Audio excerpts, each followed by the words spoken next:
Yo, what's up? Welcome back to another episode of The Sauce. Nice hit on Monday Night Football. We needed it too. We had a really rough Sunday, so to cash that 49ers minus 1.5 or 49ers minus 2, whatever you got, definitely felt good. We got a Wednesday night college football game here, and it's a good one too. We got SMU versus UCF. Let's dive in. Welcome to The Sauce.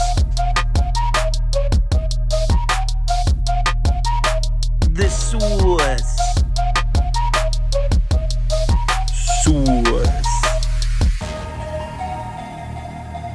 Hey, get the sauce. All right, Southern Methodist on the road at Central Florida here. The line opened UCF minus 3.5. Early public is on the Knights, but look at the sharp money on SMU as of Monday morning. And there's no changes here. Still a pros versus Joes game. Public is on UCF. Sharps are on SMU. Books react to the sharp money. Line drops on 3.5. We're now looking at UCF minus 3. So let's cap this game. If you subscribe to this channel, you already know the first step. We're running the numbers through the spreadsheet. According to the model, the line for this game should be UCF minus 2.2. So that's a 0.8 point lean. Less than a point lean on SMU here. Not much to go by. All right, let's break down this matchup real quick. And we'll start with why is this game being played on Wednesday night?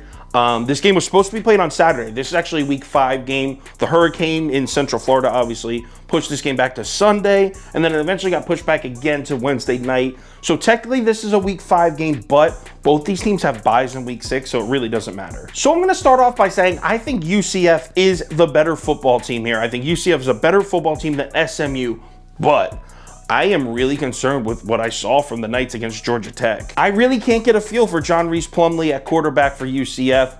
I've never seen such extreme splits. So take a look at his numbers in weeks 1 and 3 against FAU and South Carolina State. So Plumlee against non-Power 5 teams, weeks 1 and 3, has some really good looking numbers here. 67% completions, over 325 passing yards a game, 5 touchdowns, 1 pick, really nice looking passer rating in QBR. I mean, he looks like a formidable FBS quarterback here. Now look at Plumlee's numbers against the 2 Power 5 schools he's played, Louisville and Georgia Tech. And the numbers are night and day, completely different. Just 48% completions, 90 yards passing per game. 90 yards passing per game.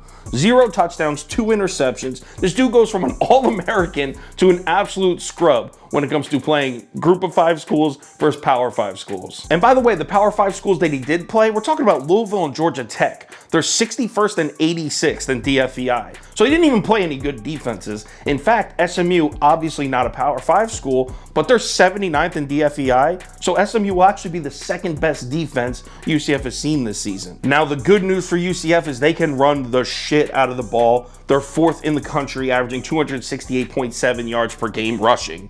That's very impressive. 15th in run play frequency and 17th in rushing efficiency. So this team runs it a lot, and they're really good at it. And this SMU defense has really struggled against the run. Maryland rushed for 225 yards on SMU. TCU rushed for $190 on them. In fact, Southern Methodist is 121st in the country, allowing 5.4 yards per carry. So the run defense is a problem for SMU. Now, when SMU has the ball, there's a lot of value here because Tanner Mordecai is slinging it, man. The Mustangs are first in the entire country, averaging 389 passing yards per game. I was wrong here. I thought the SMU offense would fall off with Sonny Dykes leaving. It's not the case at all. This offense is explosive as hell. And I honestly don't know how UCF's defense is going to handle this passing attack. I think it could be bad. I mean, first of all, UCF hasn't even played a passing offense yet at all. I mean, look what Georgia Tech, Jeff Sims from Georgia Tech, right? 21 of 32, 314 passing yards and a touchdown. Jeff Sims is a 3rd-year starting quarterback, and that's the 2nd highest passing total he's had in his entire career against this UCF defense. Also, Malik Cunningham, another quarterback who's known more for his legs than his athleticism rather than his arm. He had a very efficient day throwing the ball against UCF. I highly question this UCF passing defense. Tanner Mordecai is the first legitimate passing threat that UCF is going to see this year. And I mean, SMU put up 27 on Maryland, 34 on TCU. I don't think there's any question that SMU's point total should be in the high 30s, maybe even low 40s in this game.